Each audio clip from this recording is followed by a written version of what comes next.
And that's also because Jake is super dumb. He blew through that. You know, he's super dumb. They get a bag like that, and right away, millions of dollars in jewelry, millions of dollars in cars, houses that they can't afford to maintain. Dumbass decisions. They gotta break their entourage off. You know? Yeah, security. They don't know how to live a simple life. No, they get the bag and whew, the whole world gotta know you fucking balling. They ain't never had nothing. It was funny when Billy D said, from Ghetto Boys, he said, I was offered to buy a McDonald's, start with one McDonald's, and then eventually I would buy 10. He was like, McDonald's? How long that's gonna take to work? About 20, 25 years. Like, man, hell no, I ain't waiting no 20, 25 years for this. He said, because I didn't think I'd be around 20, 25 years later. I never even thought of the concept that I'd be alive 25 years later. Yeah. So that's why he didn't make the investment. You know what I mean? And now it's 30 years later, and if I wish I had that investment, just that one McDonald's that we didn't even have millions, just off that one place. You know, they would slap this on. It ain't nothing here for you. That's why the attitude we have is, the hell with this. This ain't our world anyway. So even if we have to die, we know what we're coming back to. So what was that? Wisdom of Solomon 3? You want to 7 verse?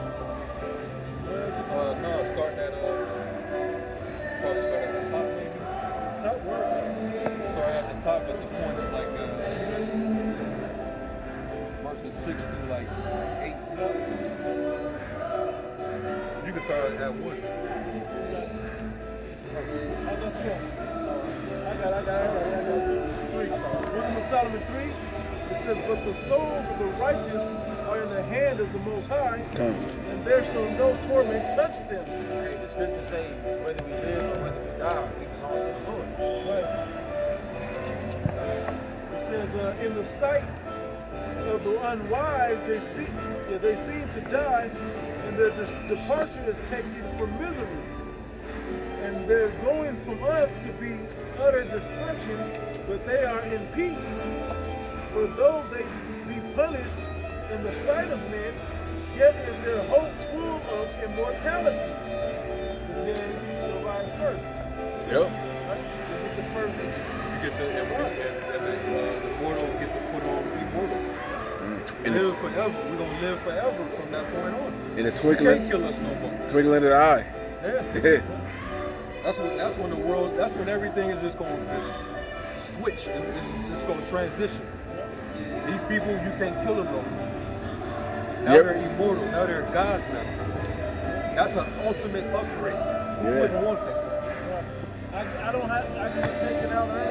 I gotta go through every detail of this. You got Ferraris and shit. You got all expensive jewelry, but your ass could get robbed and put to death for it. Yep.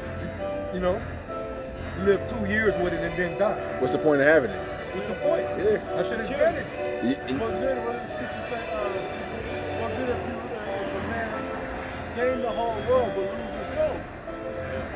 Or what will he give in exchange for his soul? I'd rather have the Heavenly Father got set up.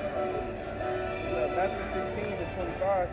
For whosoever will save his life shall lose it, and whosoever will lose his life for my sake shall find it. For what is a man profited if he shall gain the whole world and lose his own soul? Or what shall a man give in exchange for his soul? But get Luke 12, and I think it's like around maybe like 15, 16.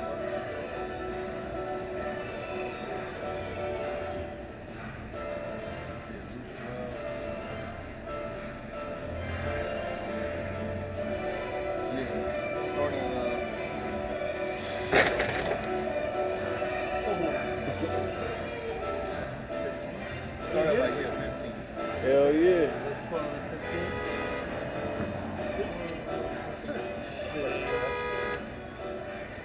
Wait. And this Luke 12 and 15. It says 12. Start at verse 15. This Luke 12 and 15. And he said unto them, take heed and beware of covetousness, For a man's life consisteth not in the abundance of things which he possesseth. Yep. And he spake a parable unto them, saying, the ground of a certain rich man brought forth plentifully. And he thought within himself, saying, what shall I do? Because I have no room where to bestow my fruits. And he said, this will I do. I will pull down my barns and build greater. And there will I bestow all my fruits and my goods. And I'll say to His mind is just on the riches. That's all he's focused on.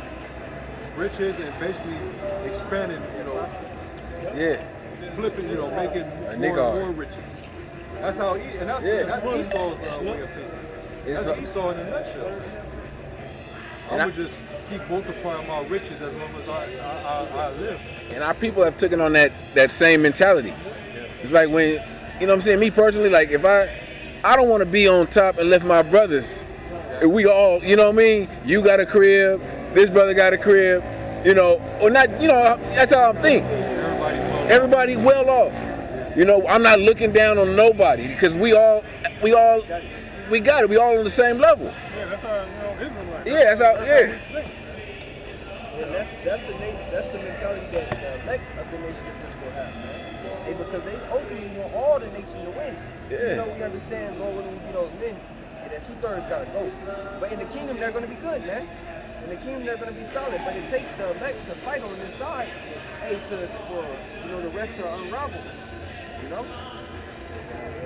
Continuing this 17, and he thought within himself, saying, what shall I do, because I have no room where to bestow my fruit? And he said, this will I do. I will pull down my barns and build greater, and there will I bestow all my fruits and my goods. And I will say to my soul, soul, thou hast much goods laid up for many years. Take thine ease, eat, drink, and be merry. But Yahweh said unto him, thou fool, this night thy soul shall be required of thee.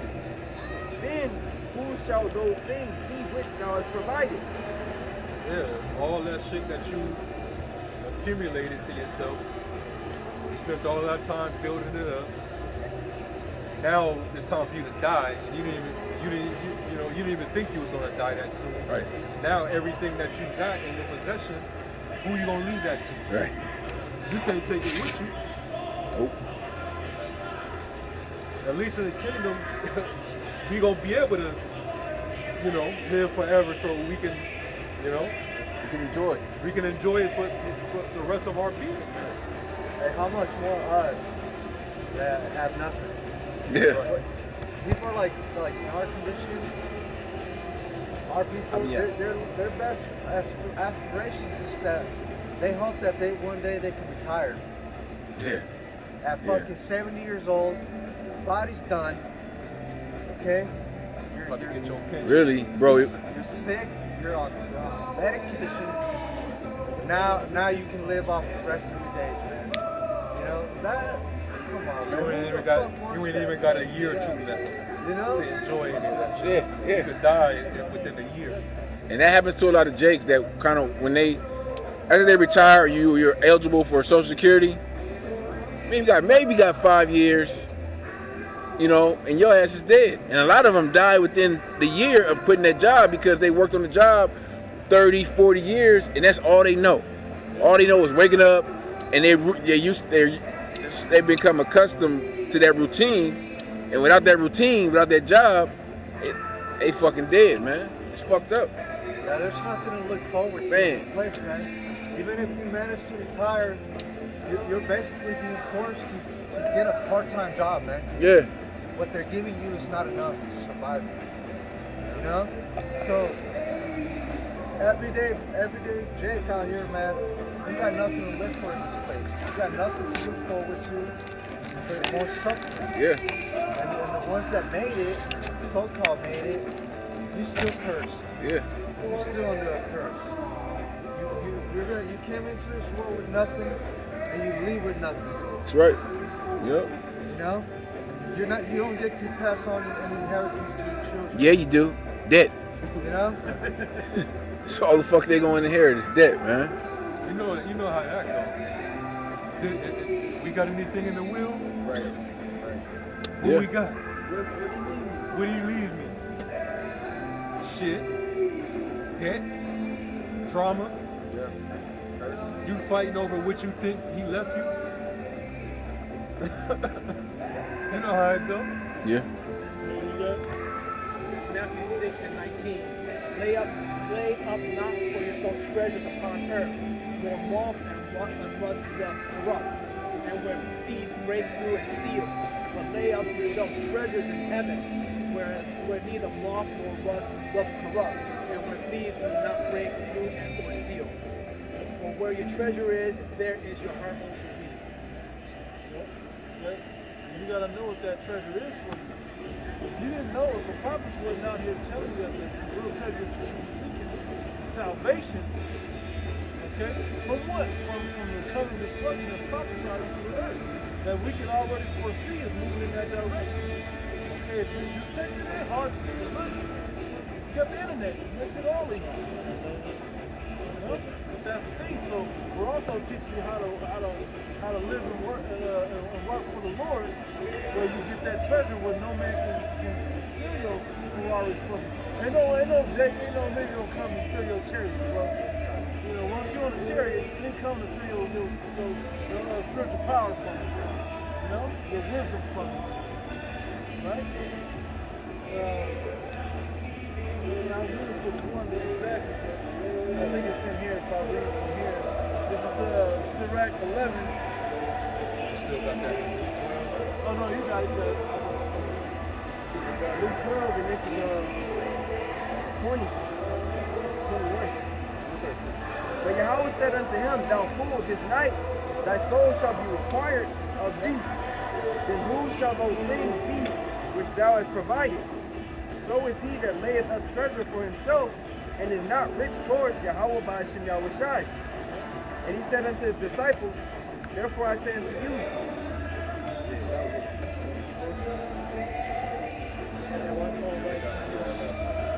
and he said unto his disciples, Therefore I say unto you, take no thought for your life what ye shall eat, neither for the body what ye shall put on. Yeah, put off that mortal thought. Don't worry about the Lord already know what you need. Don't think about your flesh, man.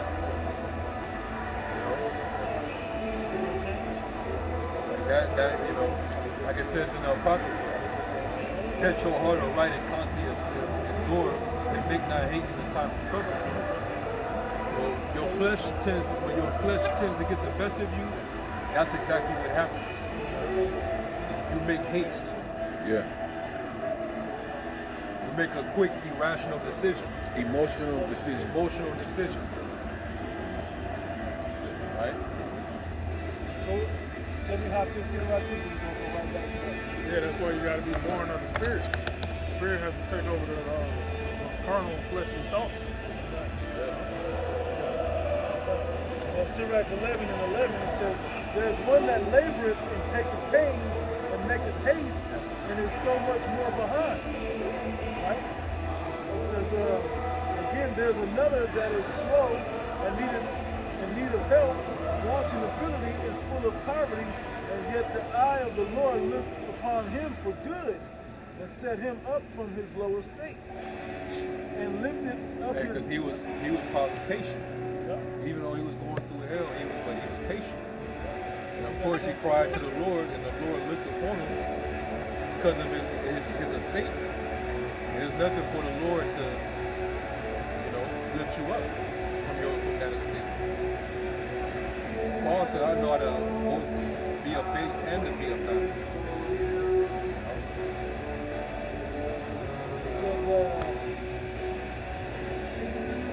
Verse 13, and lifted up his head from misery, so that many that saw it marveled at him.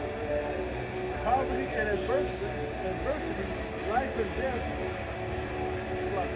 prosperity and adversity, life and death, poverty and riches come of the Lord. Right? It's a great testimony of the Lord. It says, wisdom, knowledge, and understanding of the law are of the Lord. Love and the way of good works are from him. Error and darkness have the beginning together with